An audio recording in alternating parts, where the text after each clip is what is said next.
For almost 100 years, Tudor England was just rocked by one violent rebellion after another.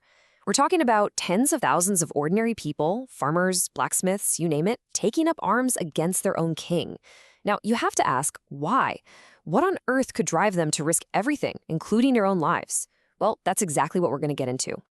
So, let's get right to it. The usual story you hear points to things like heavy taxes or maybe some grumpy nobles stirring up trouble. But what if that's not the whole picture? What if the real reason was something much deeper, much more personal? What if this was a fight for the very soul of England? We're going to explore the idea that this was, at its heart, a crisis of faith. You know, the historian Eamon Duffy just nails it with this quote. Before all this chaos, religion wasn't just a thing you did for an hour on Sunday. It was, and I love this analogy, it was the operating system for your entire life. The church calendar told you when to plant and when to harvest. Its ceremonies marked your birth, your marriage, and your death. It was the absolute glue holding society together. To really get why people were willing to rebel, you first have to understand the sheer scale of the shock that hit them. We're talking about the English Reformation, a total revolution, but one that came from the top down, and it changed. Well, it changed everything. Just let that sink in for a minute. 900 years. For centuries, England's spiritual connection was to Rome. The Pope was the final word, the Latin Mass was heard in every church across the land. This wasn't just some tradition, it was part of the very air people breathed. It gave them their moral code, charity for the poor, and the ultimate hope of salvation. And then, boom, in the 1530s, it all came crashing down. All because Henry VIII wanted a divorce. He did something that was just unthinkable. He declared that he, the king, was now the head of the church in England. And just like that, every single person in the country was faced with an impossible choice. Who are you loyal to? Your king on earth or your God in heaven? That spiritual earthquake was immediately followed by a physical one. Henry's government, led by the very clever Thomas Cromwell, started shutting down the monasteries. We're talking about over 800 religious houses, monasteries, nunneries, places that had been the heart of their communities for centuries, were just closed. Their land was taken, and all that wealth went straight to the king. And this quote from Robert Aske, who was the leader of the biggest rebellion of them all, it just says it all, doesn't it? He makes it crystal clear that closing the monasteries wasn't just about religion. It was a social and economic disaster. These places were the Tudor equivalent of our hospitals, our food banks, our social safety net, especially up in the poorer northern regions. You take that away, and you leave a giant gaping hole in society.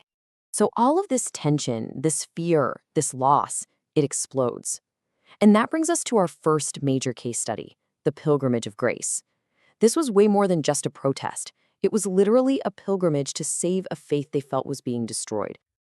So, in 1536, the whole north of England basically erupts in revolt. They called themselves the Pilgrimage of Grace. And if you follow Eamon Duffy's thinking, you realize this wasn't about going back to the past. It was a desperate, forward-looking attempt to save their entire way of life from what they saw as a bunch of heretics in London. And the sheer size of this thing is just mind-blowing. The king's government could barely scrape together 8,000 soldiers. The Pilgrims? At their peak, they had an army of nearly 40,000 people. This wasn't some small riot. This was a massive, popular army that nearly brought the whole Tudor state to its knees. So what did they actually want?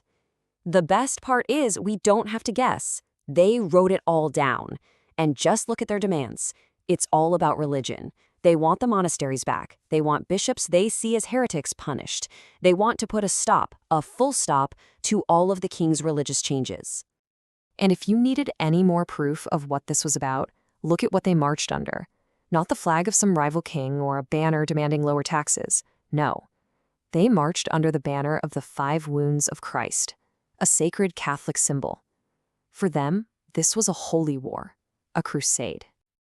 Okay, let's jump forward a bit to 1549. Henry VIII is gone, and his young son Edward VI is on the throne. And his advisors, they are hardcore Protestants, and they are about to push the Reformation into overdrive, sparking another huge wave of rebellion. And the trigger this time was a book, the brand new Book of Common Prayer. Imagine you go to your local church, the one you've been going to your whole life. Suddenly, the mysterious and ancient Latin Mass is gone. It's replaced by a simple service in English. The stone altar is gone, replaced by a plain wooden table. It must have felt like the sacred heart of their world had just been ripped out. This quote from the rebels in the West Country, it just perfectly captures their contempt. Calling the new service a Christmas game was the ultimate insult. They're saying it's not just different, it's trivial. It's a hollowed-out parody of something that was once profoundly sacred to them. And once again, just look at what they demanded. There is absolutely no confusion here. They wanted the full Catholic experience back. The Latin Mass, the statues of saints, the holy water, even prayers for their loved ones in purgatory. This was a total, absolute rejection of this new Protestant world. And this fight, this religious tug-of-war between the old faith and the new, it didn't just cause these two massive uprisings. It became the central fault line of Tudor politics, and it kept causing earthquakes for the rest of the century. I mean, just look at this timeline. You can see the pattern, right? It's a century defined by this constant battle over what to believe. You have the huge Catholic rebellions in 36 and 49. But the conflict cut both ways, sparking plots and rebellions under every single Tudor monarch. And this religious split is the key to understanding the whole period. Think about the plot to put Lady Jane Grey on the throne. That was a Protestant plot to stop the Catholic Mary from becoming queen. When that failed, what happens the very next year? Wyatt's Rebellion, a Protestant uprising because they were terrified Mary would drag England back to Catholicism. Then you flip the coin again.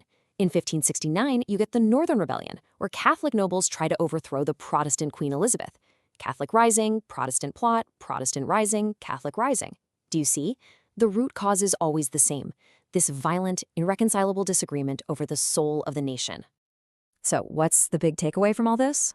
Well, it basically forces us to rewrite the story we thought we knew about this period and to see it from the perspective of the ordinary people. For a long, long time, the old school view from historians like G.R. Elton was that these rebellions were really just about powerful nobles fighting their own battles and using religion as a handy excuse to get the common folk fired up. But the revisionist view from people like Eamon Duffy looks at all the evidence we've just seen and says, no, you've got it all wrong.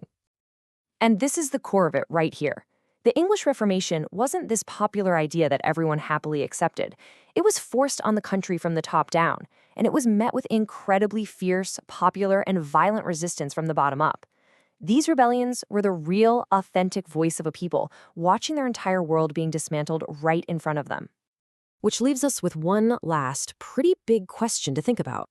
If these massive rebellions were, at their heart, a passionate defense of the old Catholic faith, then it means that modern Protestant England wasn't born out of some peaceful, gentle evolution. It was forged in the fire of a bitter, bloody conflict over what it truly meant to be English.